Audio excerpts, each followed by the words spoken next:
month. Praise the Lord. So the heading of our teaching today, kichwa ya mafundisho yetu leo, we are going to study, I've given it a heading as a breaking point. Tutaongea kuhusu, I've given it the heading as a breaking point. Nimebayana kichwa kwamba kufikia mahali pa kuvunja ama kuvunjika. Amen. Amen. And we are going to study in the book of 1 Samuel. Tutaanza katika kitabu ya Samueli wa kwanza. And we are going to read 1 Samuel from chapter, we can start from chapter 4, verse 4, sorry. Tutaanza Samueli wa kwanza sura ya kwanza mstari wa 4. And we will continue downwards. Tutaendelea chini. And I'm going to read. Nitasoma. And when the time was that Elkanah offered, he came to Peninnah, his wife, and all her sons and her daughters portions. But unto Hannah he gave a worthy portion, for he loved Hannah, but the Lord had shut up her womb. And the adversary also provoked her soul, for to make her afraid, because the Lord had shut up her womb. And as he did so year by year, when she went up to the house of the Lord, so she provoked her. Therefore she wept and did not eat. Verse 8. Then said Elkanah her husband to her, Hannah, why weepest thou? And why eatest not? Why eatest thou not? And why is thy heart grieved? Am not I better to thee than 10 sons? Verse 9. So Hannah rose up after they had eaten in Shiloh, and after they had drunk. Now Eli, the priest, sat upon a seat by a post of the temple of the Lord. Verse 10. And she was in bitterness of soul, and prayed unto the Lord, and wept sore. Verse 11. And she vowed a vow and said, O Lord of hosts, if thou wilt indeed look on the affliction of thy handmaid, and remember me, and not forget thine handmaid, but will give unto thy handmaid a man child, then I will give him unto the Lord all the days of his life, and there shall no razor come upon his head. Verse 12. And it came to pass, as she continued, praying before the Lord, that Eli marked her mouth. Verse 13. Now Hannah, she spake in her heart, only her lips moved, but her voice was not heard. Therefore Eli thought she had been drunken. Verse 14. And Eli said unto her, How long wilt thou be drunken? Put away the wine from thee. And Hannah answered and said, No, my Lord, I am a woman of a sorrowful spirit. I have drunken neither wine nor strong drink, but have poured out my soul before the Lord. Come not thine handmaid for a daughter of Belial, for out of the abundance of my complaint and grief have I spoken hitherto. Samueli wa kwanza sura ya kwanza mstari wa 4 mpaka 14 yasema hivi. Hata siku ile ilipofika, Elikana alitoa dhabihu kumpa mkewe Penina sehemu, akawapa na watoto wake wote waume kwa wake sehemu zao. Lakini Ana akampa sehemu mara pili, maana alipenda Ana, ingawa Bwana alikuwa amefunga tumbo lake. Ila mwenzake alimchokoza sana, hata akamsitikizia kwa sababu Bwana alikuwa amefunga tumbo lake. Tena mmewe akafanya hivyo mwaka kwa mwaka. Hapo yule mwanamke alipokwea kwenda nyumbani kwa Bwana, ndivyo yule alivyomchokoza. Basi kwa hiyo yeye akalia asile chakula. Elikana mmewe akamwambia Ana, unadilia nini? Kwa nini hukuli chakula? Kwani moyo wako una huzuni? Je, mimi sio bora kwako kuliko watoto 10? Ndipo Ana akainuka alipokwisha kula na kunywa huko Shalom, naye Eli kuhani alikuwa ameketi kitini pake penye mwimo wa hekalu la Bwana. Naye huyo mwanamke akawa na uchungu rohoni mwake, akamwomba Bwana akilia sana. Akaweka nadhiri akisema, Bwana wa majeshi, ikiwa wewe utaliangalia teso la mchakazi wako na kukumbuka, wala usisahau mimi mchakazi wako, na kumnipa mimi mchakazi wako mtoto wa ume, ndipo mimi nitakapompa Bwana huyo mtoto siku zote za maisha yake, wala wembe hautamfikia kichwani pake. Ikawa hapo alipodumu kuomba mbele za Bwana, Eliya akamwangalia kinywa chake. Basi Ana alikuwa akinena moyoni mwake, midomo yake tu ilionekana kama inanena, sauti yake isikusikiwa. Kwa hivyo huyo Eliya akadhania ya kwamba amelewa. Ndipo Eliya akamwambia, je, utakuwa mlevi hadi lini? Achilia mbali divai yako. Ana akajibu akasema, hasha bwana yangu, mimi ni mwanamke mwenye roho ya huzuni. Mimi sikunywa divai wala kileo, na mimina roho yangu mbele za Bwana. Usidhanie mchakazi wako ya kwangu, bali mwanamke asiyefaa kitu. Kwa kuwa katika wingi wa kuugua ndivyo nalivyonena hata sasa. Ndipo Eliya akamjibu akasema, nenda kwa amani, na Mungu wa Israeli akujalie haja yako uliyomwomba. Tuketi chini. We thank the Lord this day. Tunashukuru Mungu asubuhi ya leo Because He's a good God. kwa sababu yeye ni Mungu mwema. He's a God who keeps promises. Ni Mungu ambaye anatunza ahadi. He's a God who follows His word to fulfill it. Ni Mungu ambaye anafuatilia ahadi yake ili aweze kuitimiza. And in our text story that we have just read, Katika maandiko ambayo tumesoma, we have seen the story of Hannah. tumeona hadithi ya Ana. And we can also talk a bit about Elkanah. Na tunaweza pia kuongea kidogo kuhusu Elikana. The Bible shows us that Elkanah was a family man. Biblia inatuambia kwamba Elikana alikuwa mtu mwenye jamii. He was a committed family man. Alikuwa mtu ambaye amejitolea kwa jamii yake. Because the Bible shows us that each and every year, Kwa sababu Biblia inatuambia kwamba kila mwaka that he will gather the whole of his family, ya kwamba angekusanya jamii yake that they yote, will go and worship the Lord, wangeenda kuabudu Bwana, that they will go and sacrifice unto the Lord, wangeenda kutoa dhabihu kwa that Bwana, they will go and appreciate this God who has been faithful unto them for the whole year. wangeenda kushukuru Mungu ambaye amekuwa mwaminifu kwa mwaka mzima. Because the Bible says that each and every year he will collect his family and they go to Shiloh. Kwa sababu Biblia inatuambia kwamba katika mwaka wote angekusanya jamii yake waende So Shilo. we can see a family man who was committed to the work of God, Tunaweza ona mtu wa jamii ambaye amejitolea kwa kazi yake Mungu, who was a good example to his family, ambaye kwa mfano mzuri kwa jamii yake, who led his family in the ways of the Lord. ambaye aliongoza jamii yake katika njia zake Bwana. However, Lakini we can see that this man was a polygamous man, tunaweza ona ya kwamba huyu mtu alikuwa mtu ameoa wake wengi. and that one of his wives, Ni mmoja wake zake of whom we are going to talk about so much today, ambayo tutaongea sana kumhusu leo. her name was Hannah. Jina lake ilikuwa Ana. And the Bible says that when the time came for them going to give their sacrifices, Na Biblia inasema wakati ulifika kwenda kutoa dhabihu, that despite the fact that Hannah didn't have children, ingawa Ana hakuwa na watoto wote, that Elkanah could give her better portions. na Elikana angempa sehemu mbili. He would give her better portions for her to sacrifice unto the Lord. Angempea sehemu mbili ama sehemu iliyo bora ili atoe dhabihu kwa Bwana. Or in other words, he would give her a worthy portion.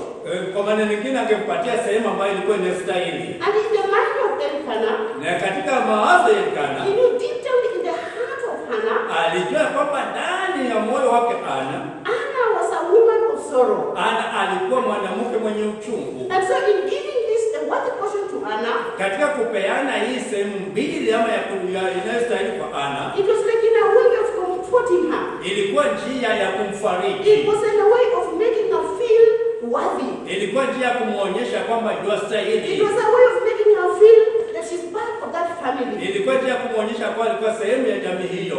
But Hannah still had a problem in her heart. Lakini Ana alikuwa bado na tatizo na moyo wake. As we continue reading the scriptures, Tukiendelea kusoma maandiko, we saw that Hannah had an adversary. tunaona kwamba Ana alikuwa na mtesi. And that this adversary of hers could provoke her each and every year. Na huyu mtesi wake angemchokoza kila mwaka. That every time they'll go to Shiloh to sacrifice, her adversary would always provoke her. Kila mwaka wangeenda kutoa dhabihu katika Shiloh, huyu mtesi wake angemchokoza kila mwaka. And that she not only just provoked her sin, but she provoked her to sow.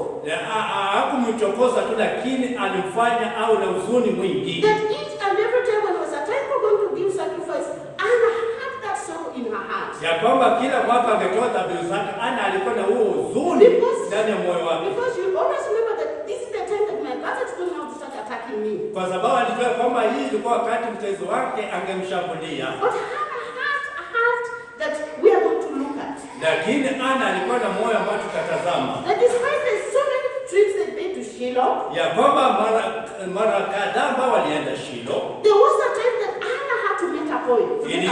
Ilifika wakati Ana alifanya uamuzi. And she made a point that now these men are going to break my heart so before the Lord. Akasema kwamba huu ndio wakati nitavunja moyo wangu mbele zake That Bwana. I must put an end to these provokings of my adversary. Lazima nimalize hii uchokozi wa mtesi wangu. Though the Lord has been faithful to me for the whole of these years, Ingawa Bwana amekuwa mwaminifu miaka hii yote kwangu. but now I'm going to do it a bit differently. Lakini leo utafanya utofauti. But I'm going to do it in a more serious way. Lakini sasa nitafanya katika njia ambayo ya kumaanisha. And as we have seen in the scriptures, Na vile tumeona kwenye maandiko, if you can go back to verse 9, ukienda katika mstari wa the 9, Bible says, Biblia inasema, so Hannah rose up after they had eaten in Shiloh, and after they had drunk. Now Eli the priest sat upon a seat by a post of the temple of the Lord. Verse 10, and she was in bitterness of soul, and prayed unto the Lord, and wept sore. ndipo Ana akainuka walipokwisha kula na kunywa huko Shaloni, naye Eli kuhani alikuwa ameketi kitini pake penye mwimo wa hekalu la Bwana, naye huyo mwanamke alikuwa na uchungu rohoni mwake, akamwomba Bwana akilia sana. So when we look at these two scriptures, tukiangalia haya maandiko mawili, we can say that maybe before then Anna never used to break down like she did on that day. tunaona kwamba hapo mbeleni Ana hakuwa amevunjika bila alivyofanya siku hiyo. But this day she really broke so before the Lord and wept bitterly. Lakini wakati huu alikuwa na uchungu sana rohoni mwake na akalia kwa uchungu. And she requested the Lord to really grant her a petition. Na akamsihi Bwana ya kwamba awezi kumpatia haja yake. And she prayed and then she was saying that Lord, you have to put this to the end. Akaomba na akasema Bwana lazima uweke hii katika kikomo. And then she was saying, Father, this is enough today. You have to do something to me. Alikuwa na uchungu na akasema tosha, imetosha, lazima unifanyie hii. And as we continue reading the scriptures, Vile tunavyoendelea kusoma we maandiko, saw the priest saw her praying. tunaona kwamba Bwana alimuona akiomba. Because the Bible said that she had prayed and then she could not, there was no more sound anymore. Kwa sababu Biblia inasema kwamba alikuwa ameomba hata kukuwa na sauti kutoka kinywa chake But the tena. priest saw her lips moving. Lakini Bwana aliona mdomo wake ukisonga songa. A sign of a person who had completely broken before the Lord. Kama mfano wa mtu ambaye alikuwa amevunjika kabisa mbele zake Because Bwana. it was like she had prayed and then her voice was over. Ilikuwa ya kwamba alikuwa akiomba mpaka sauti yake And ikaisha. now her lips were only was moving. Na sasa ni mdomo tu ambaye ilikuwa inasonga But songa. she could not stop there. She continued even if her voice was not coming out. Lakini aliendelea kusimamia pale hata sauti ilikuwa She ikitoka. continued seeking the Lord even if her voice was not coming out. Alikuendelea kumtafuta Bwana hata ingawa haikuwa na sauti. And so even when the priest saw her moving her lips, Wakati Bwana alimuona midomo ikisonga he songa, started accusing her. alianza He kumstaki. started accusing her. Alianza kumstaki. And wondered, why is she taking so long today? Kwa nini anachukua muda mrefu leo? Why is she taking so long today? Kwa nini anachukua muda mrefu siku She has hiyo? never done this before. Hajawahi fanya hivyo In the kabla. normal cases, she has praised and goes. Na katika hali ya kawaida alikuwa naomba na But kwenda. what is really happening here today? Na nini inatendeka siku hiyo? Will she be driving today? Ni nini atapewa siku hiyo? Will she be driving today? Je, atapewa haja yake leo? Has she been driving today? Atapewa haja yake siku hiyo. Because this is not normal. Kwa sababu hii sio ya kawaida. But Hannah was breaking her heart before the Lord. Lakini Ana alikuwa anavunja But moyo wake Hannah mbele was za Bwana. breaking her soul before the Lord. Ana alikuwa anavunja But moyo wake Hannah mbele za in her Bwana. heart was saying, enough is enough. Today is the day, Lord. Ana alikuwa anasema tosha, imetosha, leo ndio siku. Today, Lord, you have to remember me. Leo Bwana lazima unikumbuke. Today, I've come in a different way. Leo nimekuja katika njia tofauti. Today, Lord, I have to feel your presence today. Leo lazima nihisi nguvu za uwepo wako leo. I've not been taking it seriously. Sikuwa nimechukua kukumaanisha. But this thing has to come to an end. Lakini hii kitu lazima ifike mwisho. And so, Lord, Kwa hivyo Bwana, if you're going to bless me with a man child, kama utanibariki na mtoto mwanamume, if you're going to meet my petition, kama utakutana na haja yangu, this boy, no less will touch his head. huyu kijana hakuna wembe utafikia kichwa chake. This boy, I give him unto you. you.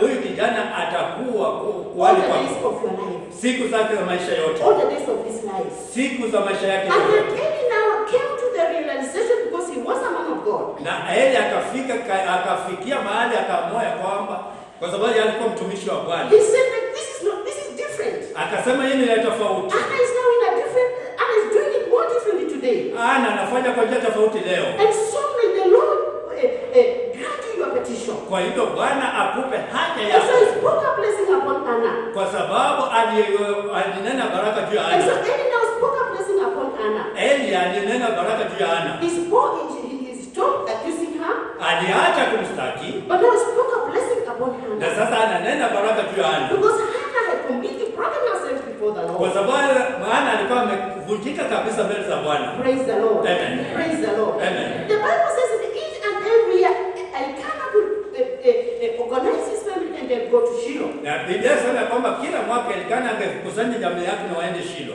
And maybe, and this time we see Anna doing it more different. Na siku hiyo tutaona Ana anafanya tofauti. And so maybe you have been going to Shiloh for so many years. Labda umekuwa ukienda Shilo miaka mingi. Maybe you have been coming to church for so many years. Labda umekuwa umekuja kanisani miaka mingi. But the Lord is speaking to you today. Lakini Bwana anakunenea leo That you take a point and break them before the Lord. ya kama ufike mahali pako uvunjike mbele Just za like Bwana. Hannah did, she broke them before the Lord. Vile Ana alifanya akavunjika mbele za And the Bwana. faithfulness of the Lord was shown upon her. Na uaminifu wake Bwana ukaonekana kwake. And when the servant of God proclaimed a blessing upon her, Na Eli akatangaza baraka juu yake. she received that blessing. Alipokea hiyo Because baraka. as we continue reading the scripture downwards, Ukiendelea kusoma andiko chini, let's read verse 17. tusome mstari wa 17. Then Eli answered and said, Go in peace, and the God of Israel grant thee thy petition that thou hast asked of him. Verse 18. And she said, Let thy handmaid find grace in thy sight.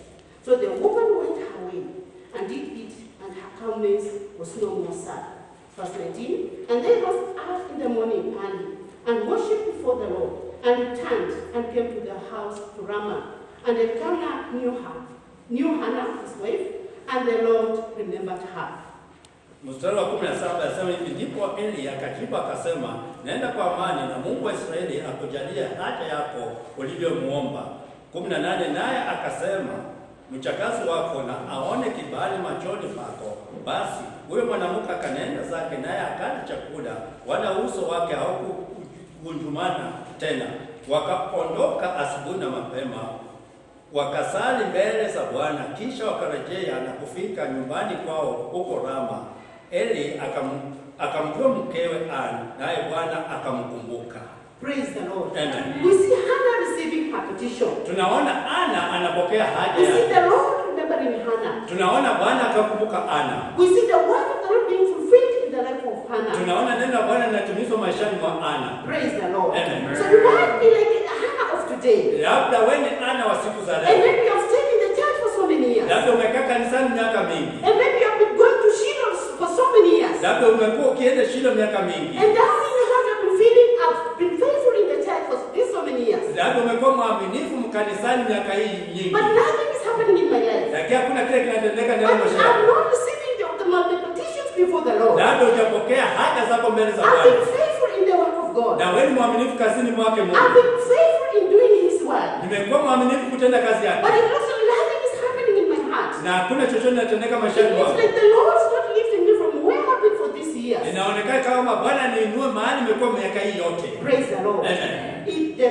It's the highest time for you Ni wakati unaofaa kwako to wewe stand like Hannah did kusimama kabla Ana and alifanya break them before the Lord na kuvunjika mbele zake and Bwana. overcome this normal type of doing things the normal way. Ndio ushinde hii njia ya kawaida ya kutenda vitu.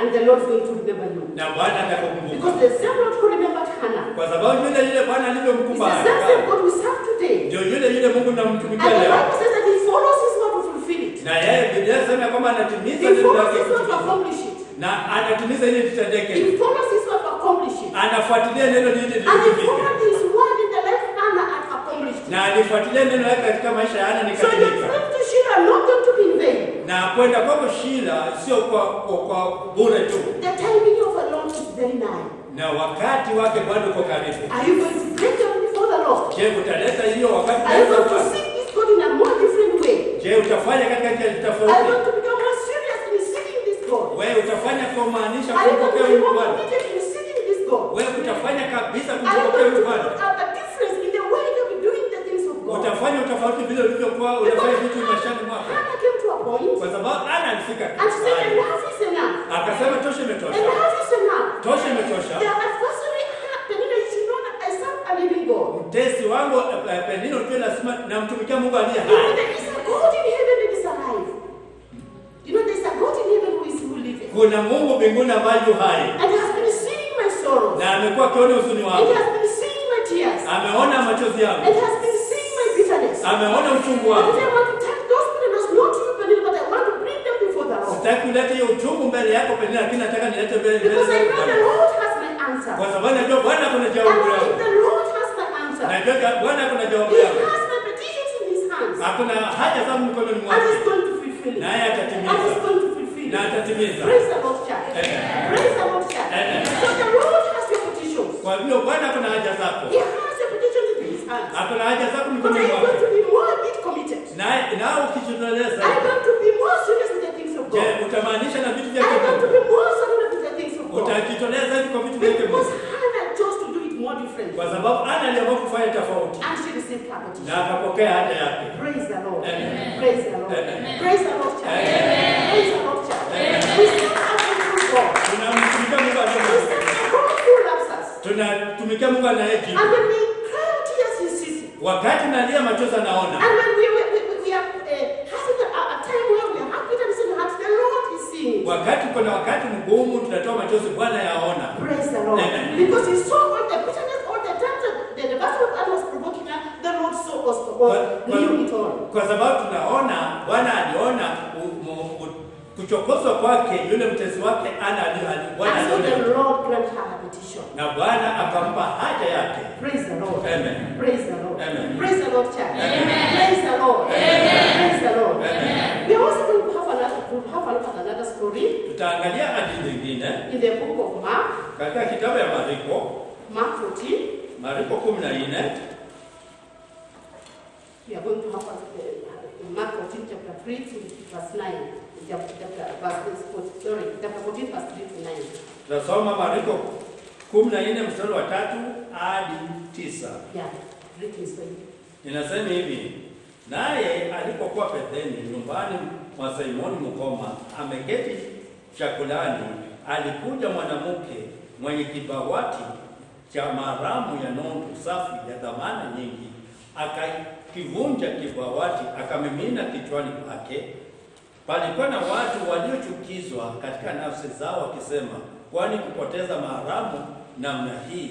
Maana maramu hii ingeliweza kuuzwa kwa dinari 300 na kuzidi na kupewa maskini. Wakanungunikia sana yule mwanamke. Yesu akasema, mwacheni, mbona mnamtaabisha? Ametenda kazi njema, maana siku zote mna maskini pamoja nanyi, na kila mpendayo mwaweza kuwatendea mema, lakini mimi hamuna siku zote. Ametenda alivyoweza, ametangulia kupaka mwili wangu maramu kwa ajili ya maziko.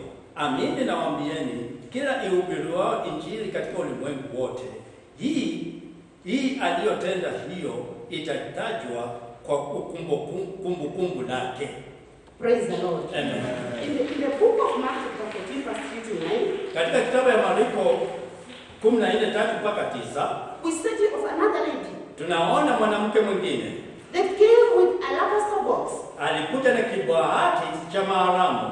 And the Bible says, and when she entered the house of Simon the leper, Biblia inasema kwamba alipoingia katika nyumba ya Simoni mkoma, where Jesus has gone and was seated down for a meal, na wakati Yesu alikuwa ameenda na alikuwa ameketi chakulani, that is verse 3, hiyo ni mstari wa 3. the Bible says that she broke the box and poured it on his head. Biblia inasema kwamba alifuta kile kibawati na akamimina ile mafuta kichwani mwake. I want us to focus a bit about the story, the first Samuel. Nataka tutazame zaidi katika historia Samueli wa kwanza. When we are talking about Hannah. Wakati tulikuwa tunaongea kuhusu Ana. In the story of Hannah, katika hadithi ya Ana, we see a soul that was broken down because of her petitions. tunaona nafsi ambayo ilikuwa imevunjika kwa sababu ya haja zake. But in this story in the book of Mark, Na katika hii hadithi katika kitabu ya Marko, we see another same spirit of brokenness, but now in the brokenness in a way of offering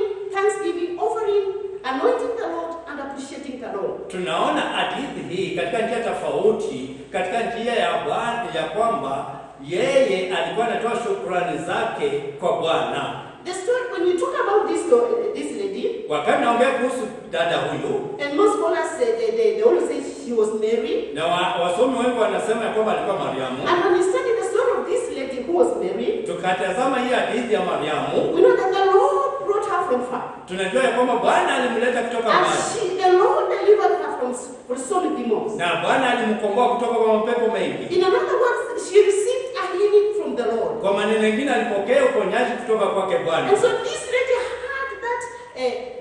that commitment to follow the Lord until the end. Na huyu dada alikuwa na kujitolea kumfuata Bwana hadi mwisho. And so she walked this journey.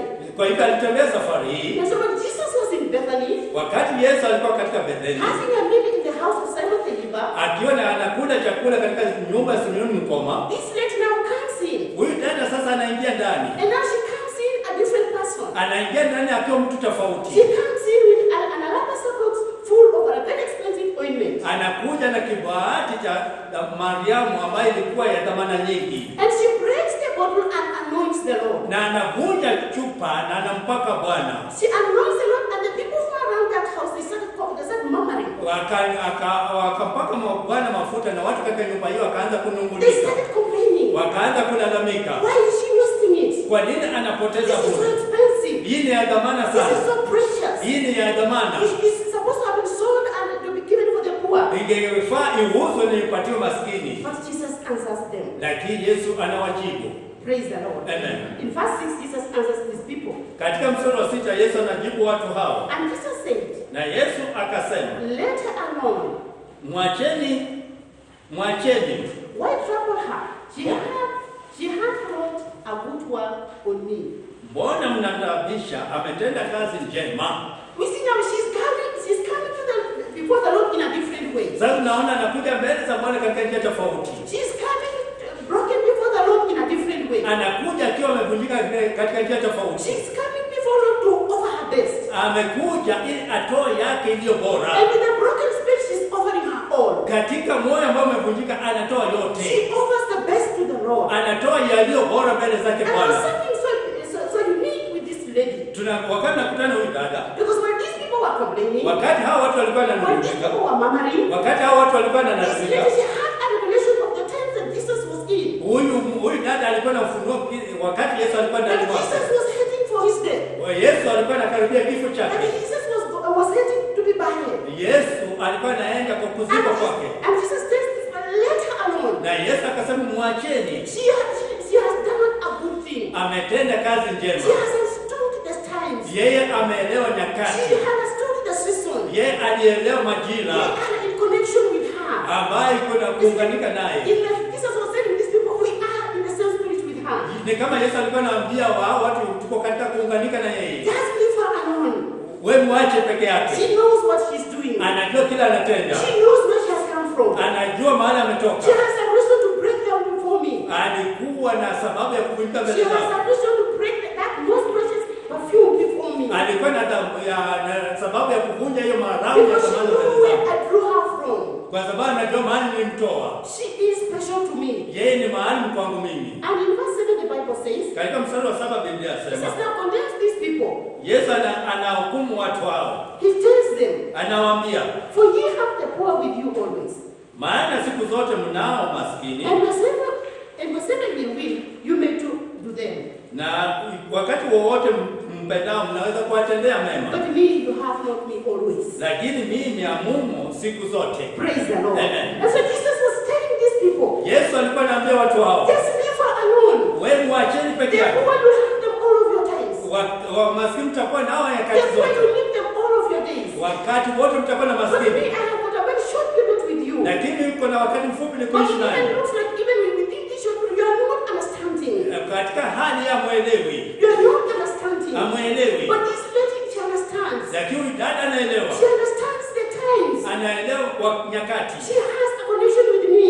Ako na uunganiko na mimi. And what she's breaking before me is the most precious thing. Na kuvunjika mbele zangu ni kitu ya dhamana She's zaidi. anointing me for my burial. Yeye ananiandaa kwa maziko She's yangu. anointing me for that special day. Ananiandaa kwa siku hiyo maalum. She's anointing me with the whole of her heart. Ananiandaa kwa moyo wake wote. Praise the Lord. Amen. Praise the Lord. Amen. Praise the Lord. Amen. Praise the Lord. Amen. So we can also be coming before the Lord. Kwa hiyo tunaweza kuwa kila wakati nakuja mbele za Bwana, Not only for petitions. sio tu kwa kuja kwa But we mahitaji, can also come and pray before the Lord and worship Him. lakini naweza kuja na tuvunjike mbele ya Bwana tumwabudu And acknowledge Him. na kumtambua. This woman acknowledged the Lord.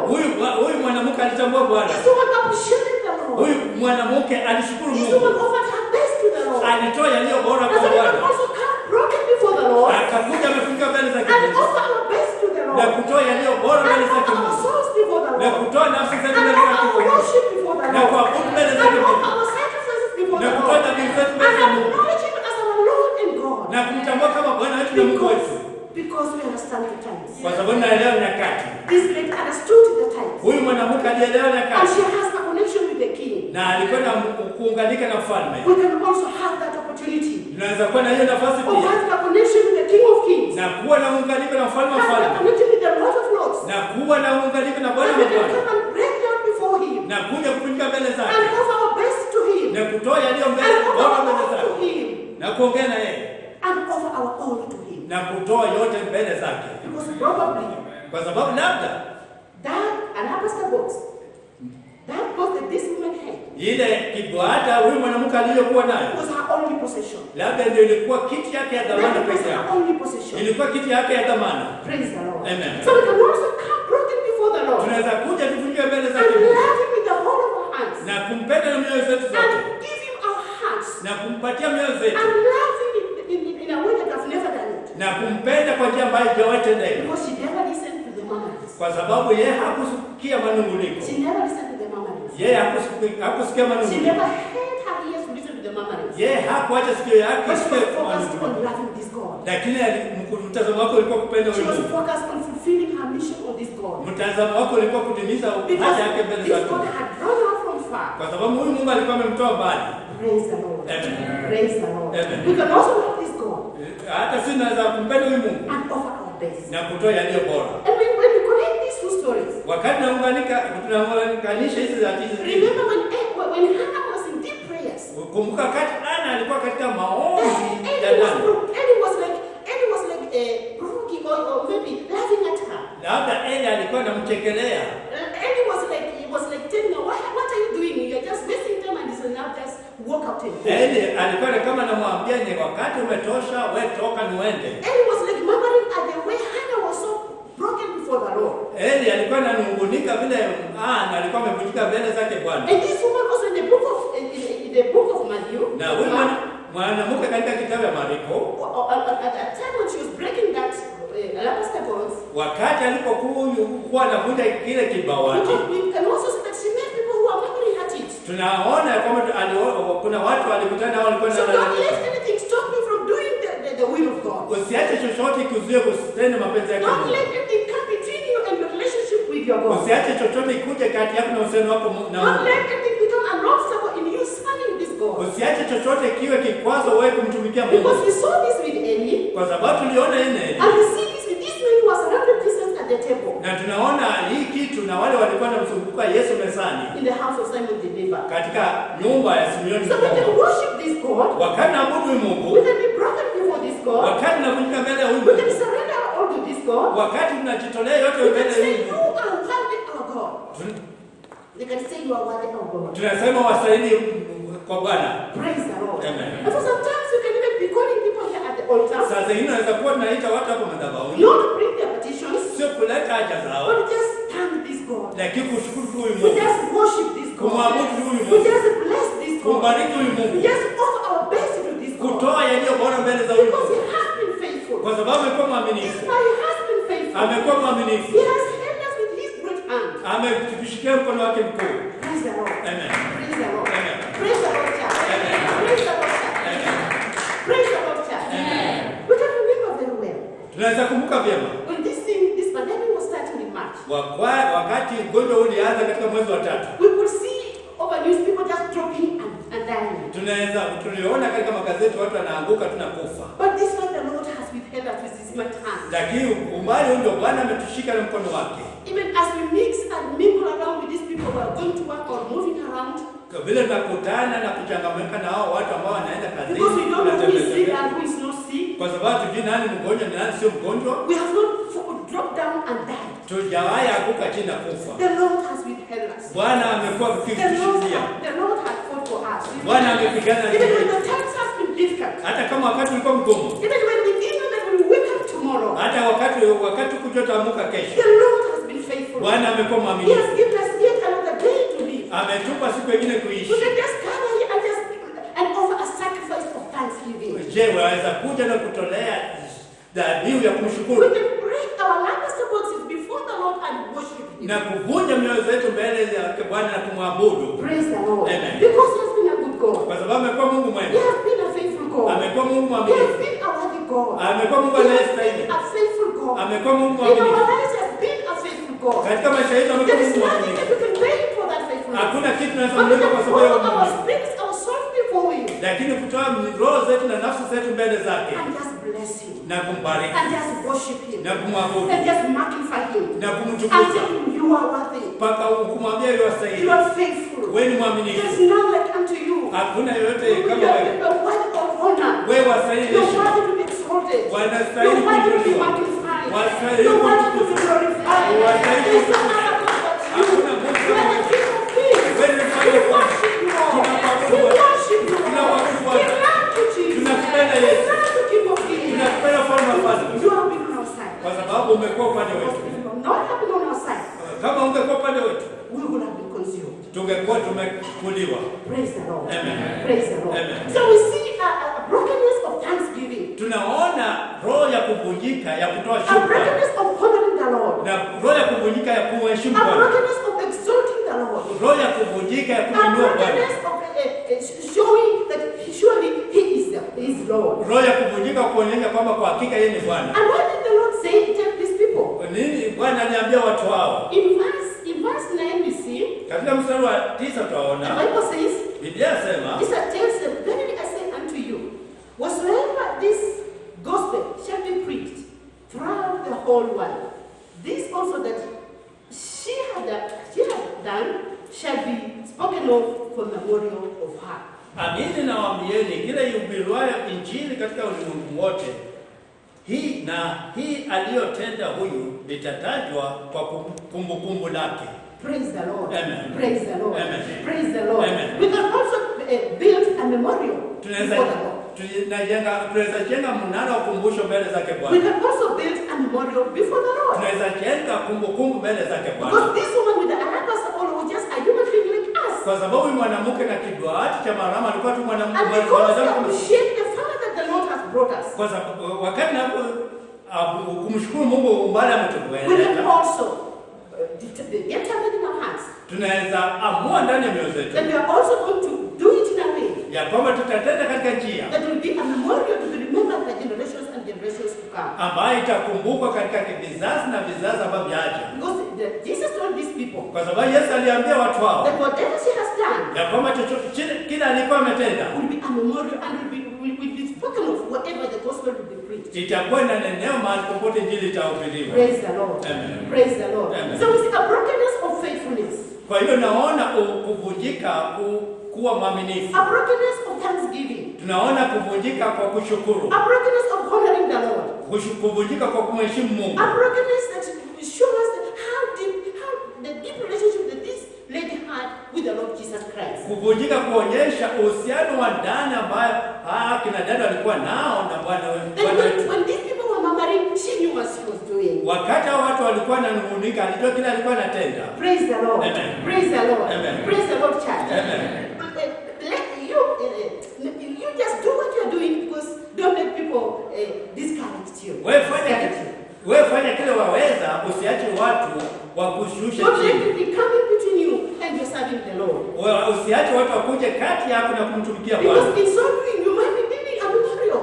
Katika kufanya hivyo labda unajenga kumbukumbu. And people will remember you for generations and generations to come. Na watu watakumbuka vizazi na vizazi ambavyo hata. And they'll talk of a lady who was so faithful to the Lord that this lady was. Wataongea kuhusu dada ambaye alikuwa mwaminifu vile huyu dada alivyokuwa. Praise the Lord. Amen. So we can also get broken before the Lord. Kwa hiyo inaweza vunjika mbele zake In Bwana. honor of who he is. Katika kumheshimu yeye nani? Praise the Lord. Amen. Praise the Lord. Amen. Praise the Lord. Amen. Praise the Lord. Amen. We are also going to see a part of brokenness. Tunaweza kuona hali ya kuvunjika Where we can see we can also get broken before the Lord in repentance. ambayo tunaweza kuvunjika mbele za Bwana katika kutubu. And we are going to have a look at Psalms 51. Tutaangalia katika kitabu ya Zaburi 51. Psalms 51. Zaburi In 51. this psalm, we are going to see a brokenness of repentance. Katika hii Zaburi utaona kuvunjika kwa toba. Praise the Lord. Amen. Because in the first instance, we saw a brokenness of pardon, of petition, Katika hali ya kwanza tuliona kuvunjika katika kupewa haja. And the second one, I've seen a brokenness where we can worship the Lord. Na katika hiyo ya pili tumeona kuvunjika kwa kuabudu Bwana. And now we're going to see the third part where we are seeing the brokenness in whereby we can be broken before the Lord in repentance. Na katika sehemu ya tatu tutaona toba ambayo inafanya uvunjike. Praise the Lord. Amen. And in Psalms 51, katika Zaburi the 51, Bible talks of King David. Biblia yaongea kuhusu mfalme Daudi. And in this Psalm 51, Na katika hii Zaburi yote 51, this psalm came about after Nathan had visited David. hii Zaburi ilikuja baada ya Nathani kumtembelea And Daudi. after Nathan visited David, Na Nathani alitembelea Daudi and he revealed unto him his sin, na akamfunulia dhambi yake. the sin with Bathsheba. Dhambi yake na Bathsheba. We know David was a man, the Bible calls him a man after the heart of God. Biblia yamuita Daudi ya kwamba alikuwa mtu wa karibu na moyo wa Mungu. But there was a time that this man that was after the heart of God fell. Lakini kulikuwa wakati huyu mtu ambaye alikuwa na roho yake karibu na Mungu alianguka. And he fell into sin. Alianguka kwenye dhambi. And he sinned against this God who had called him a man after my own heart. Na akatenda dhambi kinyume huyu Mungu ambaye alikuwa anasema ya kwamba huyo Daudi alikuwa rafiki yake Mungu. And so in Psalm 51 verse 1, tunaona katika Zaburi 51 mstari wa we kwanza, see a brokenness of the heart of a king. tunaona moyo wa kuvunjika wa mfalme. That even kings can get broken before the Lord. Ya kwamba hata wafalme wanaweza kuvunjika mbele zake Bwana. And how we wish that even in this generation we are living, kings will get broken before the presence of the Lord. Na katika kizazi hichi twaishia, inawezekanaje wafalme kuvunjika mbele zake But we Mungu? see King David being broken before the king. Lakini tunaona ya kwamba Daudi ambaye ni mfalme anavunjika mbele zake Mungu. After the revelation of his sin with Bathsheba, Baada ya kufunuliwa dhambi zake na Bathsheba, David came to realization that the Lord had left him. Daudi alifikia mahali akajua kwamba Bwana alikuwa amemwacha. And that he had sinned. Na yeye ametenda dhambi. And there was no remedy for sin apart from repenting it. Na hakuna njia yoyote isipokuwa kutubu hiyo dhambi. There was no remedy for sin apart from just seeking the Lord to forgive you. Hakuna njia yoyote ambayo unaweza fanya isipokuwa tu kuuliza Mungu akusamehe. And so this is a king who comes before the Lord and is broken before the king and confessing his sins. Huyu ni mfalme anakuja mbele zake Mungu, anafanyika mbele zake Mungu na anauliza msamaha wa dhambi zake. And so in verse 1 as we can read, Na katika mstari wa kwanza vile the ninavyosoma, Bible says, Biblia yasema, have mercy upon me, O God, according to thy loving kindness, according unto the multitude of thy tender mercies, blot out my transgressions. Mungu ni rehemu sawa sana fadhili zako, kiasi cha wingi wa rehema zako, uyafute makosa yangu. Wash me thoroughly from my iniquity and cleanse me from my sin. Nioshe kabisa na uovu wangu, unitakase na dhambi zangu. For I acknowledge my transgressions and my sin is ever before me. Maana nayajua mimi makosa yangu na dhambi zangu zi mbele yangu daima. And verse 4 he says, against thee only have I sinned. Na mstari wa 4 anasema ya kwamba nimekutendea dhambi wewe peke yako nimekutendea dhambi. And that is evil in thy sight. Na kufanya maovu maovu za mbele ya macho yako. That thou might be justified when thou speakest and be clear when thou judgest.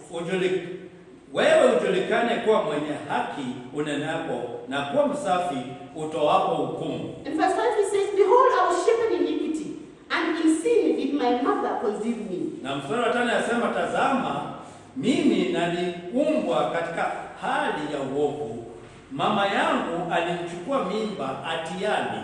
Verse 6, behold, thou decidest truth in the inward parts.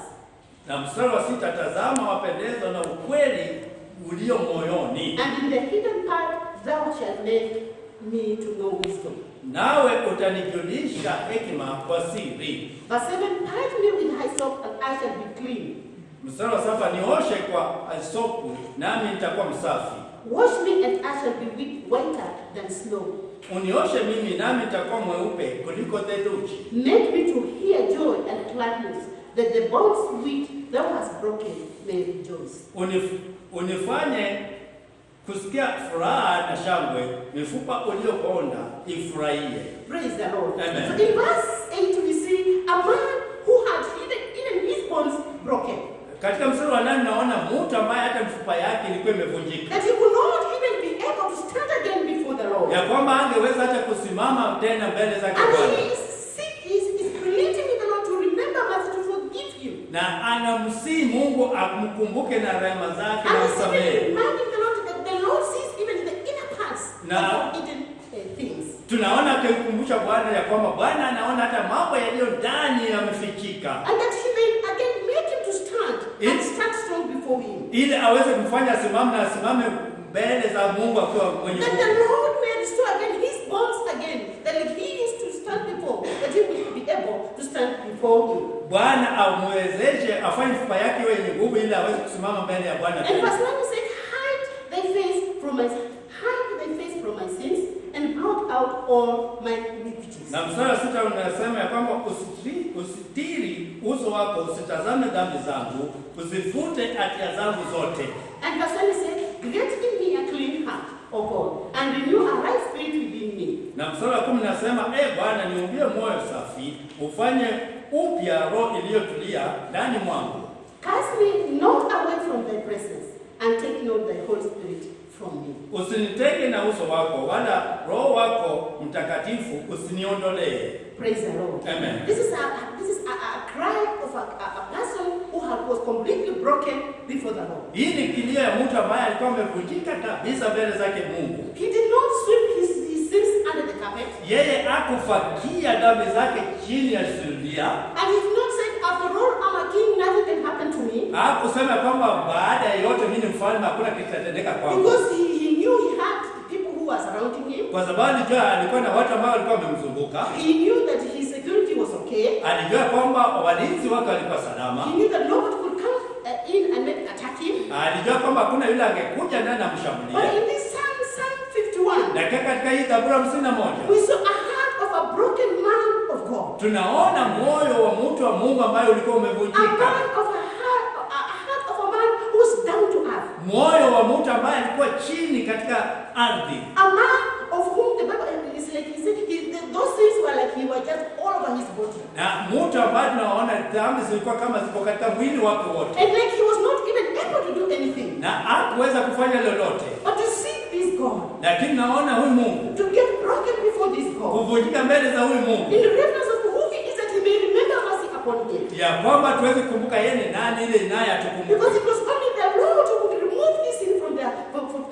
heart and the life of King David. Kwa sababu Bwana tu angetoa dhambi hizi katika maisha yake It na was ule moyo only wake. him who could forgive him. Ni Bwana tu angemsamea. It was only him who could create another new heart and put it in him. Ni Bwana tu angeumba moyo mpya na aweke ndani mwake. Because it's like David was feeling that already his heart was completely defiled. Na ni kama Daudi alihisi ya kwamba moyo wake And he ulikuwa needed unatiwa na to give mkaji. another new heart. Na alitaka moyo mpya.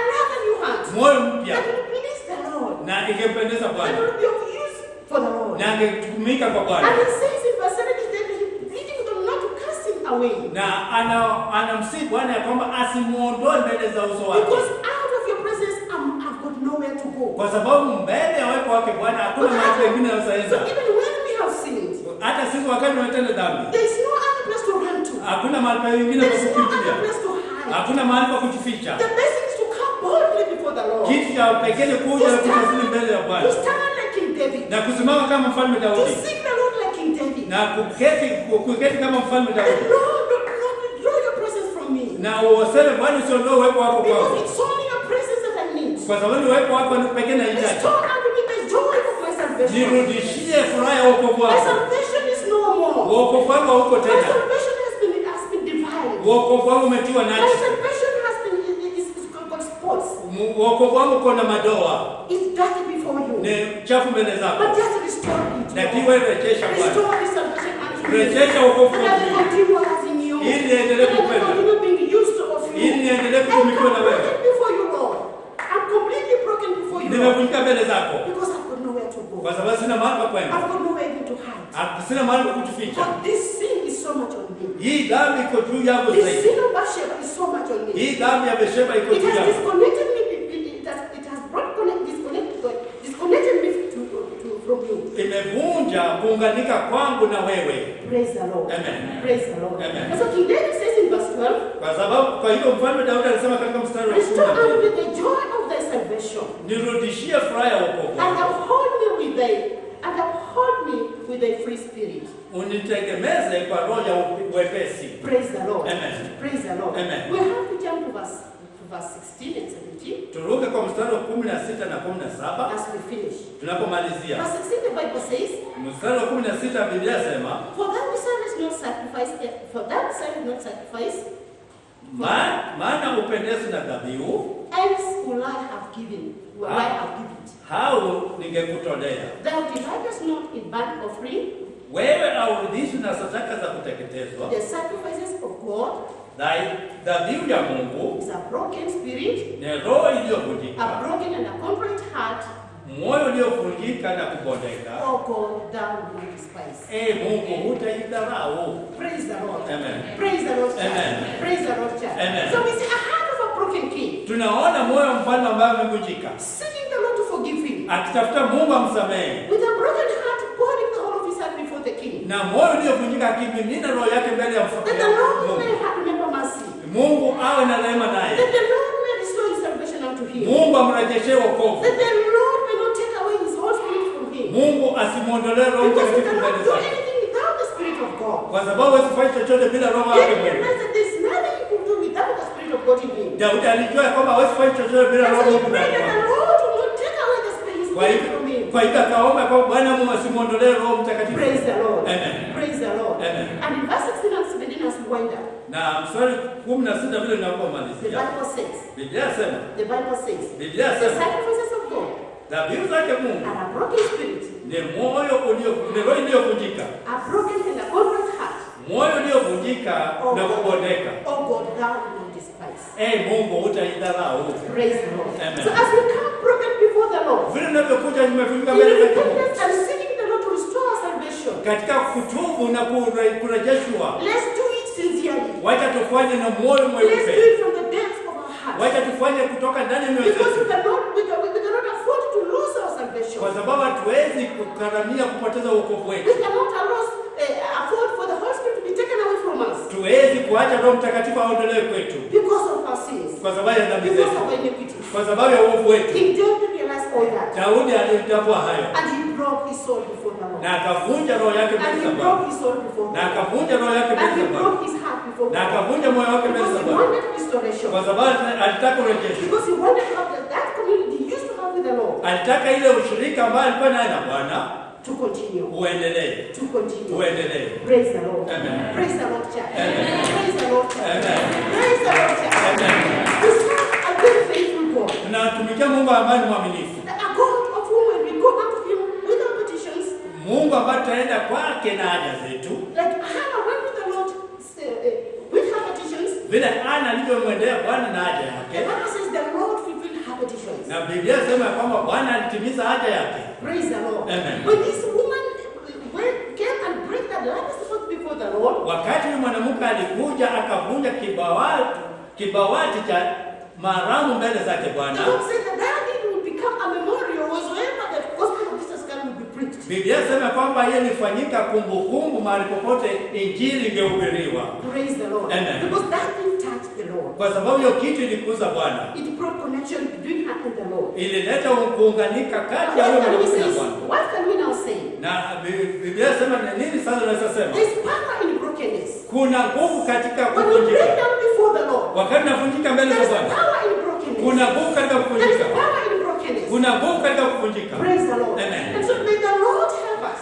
Bwana That He atusaidie, may give us a heart of atupatie moyo mpya, a heart of flesh, moyo wa nyama, a heart that absorb the things of God, moyo ambao unaweza shika vitu vya Mungu and reach a point of brokenness. na ifike hali ya kuvunjika. And when we have sinned and fallen short of the glory of God, Wakati tunatenda dhambi na tumepungukiwa na utukufu wake that Mungu, when we come to the realization that we are going to lose this salvation, wakati tumefika hali ya kwamba utapoteza wokovu huu, and it's the high time that we came back seeking the Lord for His mercies to be upon us. ni wakati unaofaa kuja tutafute rehema zake Mungu juu yetu. There's anointing in brokenness.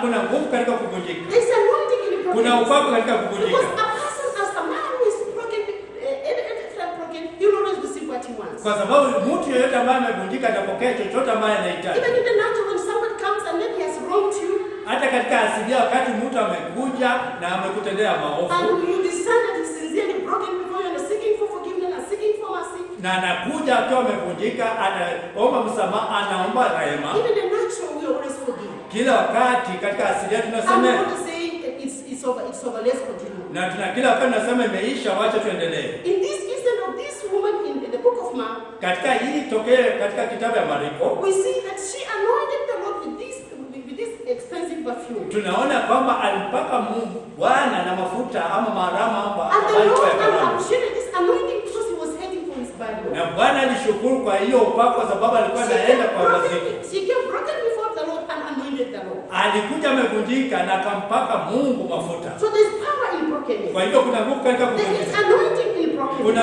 upako katika There kuvunjika. is healing in brokenness. Kuna uponyaji katika kuvunjika. Maybe we have failed to heal because we have not been broken before the Lord. Labda umeshindwa kuponywa kwa sababu hujawahi vunjika mbele za You have Bwana. carried on that attitude, that issue, that issue in you, and you failed to pray to be broken before the Lord, or whether you wrong, and that thing has continued for a long time. Umebeba kule kutokuvunjika, tabia ya kutokuvunjika, na hiyo kitu imekuwa ikikukuna na hakuna msamaha mbele zake Bwana. So there is healing in brokenness. Lakini kuna uponyaji And katika so if you want to heal, let's get broken before the Lord. kwa hakika, wacha tuvunjike mbele zake Bwana. There's forgiveness in brokenness. Kuna msamaha katika kuvunjika. There's pardon in brokenness. Kuna kusamehewa katika kuvunjika. Praise the Lord. Amen. Praise the Lord, child. Amen. Praise the Lord, child. Amen. Praise the Lord, child. Amen. Praise the Lord, child. Amen. We thank this. We really thank this God Kwa hivyo tunashukuru huyu Mungu sana, because He's a God who is faithful. kwa sababu yeye ni Mungu ambaye ni mwaminifu. That He accepts us the way we are. Anatukubali vile tulivyo.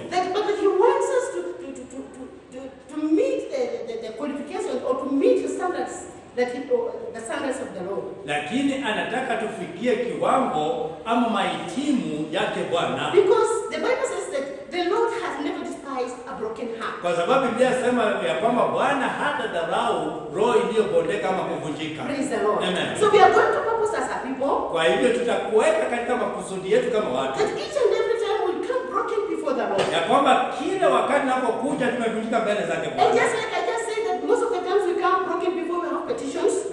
Vile nilivyosema ya kwamba mara mingi nakuja tumevunjika kwa sababu ya haja zetu. Let's also come broken before Him because we just love Him. Wacha tuje tumevunjika kwa sababu tunampenda pia. This woman in the book of Mark, she got broken before the Lord because she had a relationship with Him. Huyu mwanamke katika kitabu ya Marko alikuja amevunjika kwa sababu alikuwa na uhusiano na Bwana. And the Lord will really bless us. Na Bwana kwa hakika atatubariki. And the Lord will really lift us. Bwana kwa hakika atatuinua. And the Lord will really heal us. Bwana kwa hakika atatuponya. Praise the Lord. Amen. Praise the Lord. Amen. We need healing. Je, unahitaji uponyaji? Let's get broken before the Lord. Wacha tuvunjike mbele zake Bwana. Do we need our petitions to be met? Je, tunataka tuinuliwe? Let us get broken before the Lord. Wacha tuvunjike mbele zake Bwana. Praise the Lord. Amen. Praise the Lord. You know, are we to be praised for our sins and iniquities? Je, tumefinyiliwa chini na dhambi zetu na uovu wetu? Let's stand like in David and seek the Lord. Wacha tusimame kama mfalme Daudi na kutafuta Bwana. Because the Bible says that His mercy endures forever. Kwa sababu Biblia yasema ya kwamba rehema zake zadumu And He will milele. not turn us away. Na He will not turn us away. hata tukeuza twende mbali, But He will bless us. lakini atatubariki. And He will forgive us. Atatusamehe. And we shall be a blessed people. Tutakuwa watu waliobarikiwa. Praise the Lord. Amen. Praise the Lord, child. Amen. Thank you.